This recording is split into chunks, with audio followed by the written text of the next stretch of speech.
Welcome to this explainer. Okay, today we are unraveling one of the most stubborn and honestly most fascinating mysteries of modern history.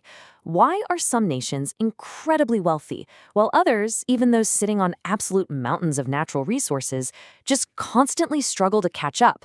I mean, why does that gap seem literally impossible to close? We so often think that having gold, oil, or fertile land automatically guarantees prosperity, but, the modern world simply doesn't work that way anymore. Today, we're mapping out the hidden economic engines that actually control the wealth of the world. So let's dive right into the ultimate question here. Why does the wealth and development gap between advanced and developing nations just continue to widen naturally over time? It's not just bad luck. It's not a geographical coincidence or some fluke of history. There are deep, almost invisible structural traps at play. Nations don't just happen to fall behind. They get locked into systems that keep them at the bottom. And to really understand how the world works today and how these traps function, we have to rewind the clock a bit.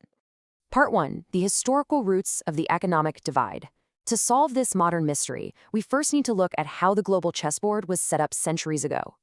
We begin in the mercantilist era. Back in the 15th through 17th centuries, European nations were operating on this wildly flawed economic belief. They genuinely thought global wealth was a fixed pie. In their minds, if I want a bigger slice of wealth, well, I literally have to take your slice. And this mindset, it triggered a frantic global land grab. The goal wasn't just, geographical discovery. It was this aggressive race to hoard new lands, natural resources, and human capital. This permanently shifted their economies toward global extraction, completely altering the long-term economic trajectory of pretty much every single territory they touched. Section 2. The Darcy Concession and Asymmetry. This massive era of global expansion perfectly sets the stage for our first major clue. Think about the Industrial Revolution. When the steam engine arrived, Britain desperately needed new, highly efficient fuels beyond just coal. So they turned their eyes to the massive oil reserves in the Middle East.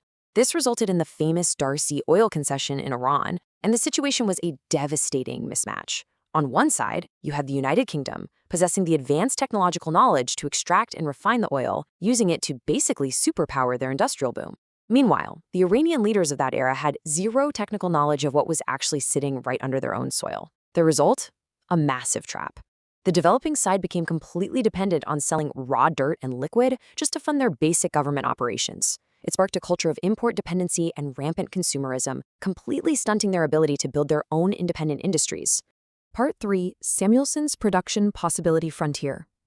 Now, to understand exactly how this severe lack of knowledge mathematically limits a nation's potential, we turn to a classic economic model. Nobel laureate Paul Samuelson introduced the Production Possibility Frontier, or the PPF. And honestly, it's a harsh, inescapable reminder of scarcity and choice in economics. Simply put, it represents the absolute maximum combination of goods a society can possibly produce if they are maxing out all of their limited resources and their current technology. Think of it exactly like your personal weekly budget. You cannot spend money you don't have, and countries absolutely cannot produce beyond this mathematical curve with what they currently possess. Using the classic guns versus food metaphor, we can really see the brutal reality of everyday economics. If a society decides, hey, we need to increase our military output, the guns, it has to rip valuable resources away from agriculture. And here is the real kicker. It's an ever-increasing penalty. The more weapons you try to build, the more drastically your food production plummets. Why? Because eventually you're forcing skilled farmers into munitions factories, where they are, frankly, terrible at their jobs. It's a painful, unavoidable trade-off. So how does a country escape this painful trap? How do they get more guns and more food? Well, the only way a nation can shift this frontier outward, literally expanding their total economic pie, is through 3 specific avenues: rapid leaps in technology, discovering massive new resource deposits, or completely overhauling their systemic efficiency. Without these 3 keys, your economy is effectively caged. Part 4. Evolution of the production function. What's super interesting here is how the accepted recipe for heading that economic escape velocity has drastically changed. Historically, economists viewed the production function, the fundamental recipe for making stuff, very simply. For centuries, it started with just land, mostly for farming. Later, they realized, okay, you actually need land plus human labor. By the time the industrial boom hit, the formula evolved again to include tangible capital. We're talking heavy physical machinery, towering steel factories, vast railroad networks. For a long, long time, mastering these physical assets was the absolute ultimate playbook for generating national wealth. Section 5. The power of intangible capital. But today, if you want to know why massive tech companies effectively rule the world, you have to throw that old playbook entirely out the window. There's this fascinating 2022 paper by Corrado, Holton, and their colleagues, and they argue that the old formula is basically dead. Today, modern economies run almost entirely on intangible capital. We are talking about critical assets you literally cannot touch: patents, brand recognition, incredibly sophisticated software algorithms, and highly specialized commercial knowledge. In the 21st century, this invisible capital is the new gold. Whoever holds it completely dictates the rules of global trade. This brings us to a really powerful two-tier model that defines the modern global economy. Production today is permanently split in half. First, you have the upper stream. This is where brilliant commercial knowledge and ideas are generated through intensive research and development. Below that is the lower stream, the actual physical manufacturing phase that just follows the strict instructions passed down from the upper stream to assemble the final consumer goods.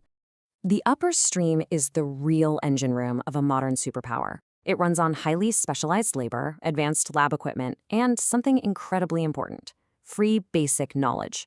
This often takes the form of massive government-funded research funneled through public university systems. This basic scientific research acts as a free, vital nutrient paid for by the public taxpayer that private tech companies directly absorb to feed their commercial, world-changing innovation. Meanwhile, down in the lower stream, you've just got your standard factory labor and tangible machinery. But here is the secret. When a basic factory down here is injected with the patents, the software, and those highly optimized processes handed down from the upper stream, it becomes unstoppable.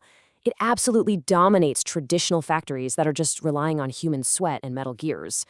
The lower stream might execute the work, but make no mistake, the upper stream controls the entire value chain. Part 6. The Great R&D Divide. This fundamental difference between who owns the upper stream and who is stuck in the lower stream brings us right back to the core of our mystery. When we look at research and development investment as a percentage of GDP, the reality is just stark. Advanced nations like the US aren't just investing heavily, they are constantly accelerating. They went from spending roughly 2.4% of their GDP in 1996 to nearly 3.5% by 2020. Meanwhile, across the developing world, that number sits at a meager fraction, often less than 0.8% of their GDP. They are barely feeding their upstream at all. So here is the absolutely crucial takeaway from all of this. Without aggressively investing in that invisible, intangible R&D layer, underdeveloped countries are locked in a vicious structural gridlock. They remain trapped as the world's basic assemblers, relying on outdated 19th century economic formulas. Because the modern global economy scales exponentially based on software and knowledge, not linearly based on physical labor, the gap between the idea makers and the factory workers isn't just widening, it's compounding at a speed that is almost impossible to catch up with. Which leaves us staring at one very big, defining question. If the global game is now entirely about intangible capital and upper stream innovation, how can developing nations possibly leapfrog this immense deficit? I mean, is the answer a massive educational overhaul, radical policy shifts, or maybe unprecedented global technology sharing? Until we solve that puzzle, the economic divide is only going to keep growing. Thanks for joining me on this explainer, and we'll see you next time.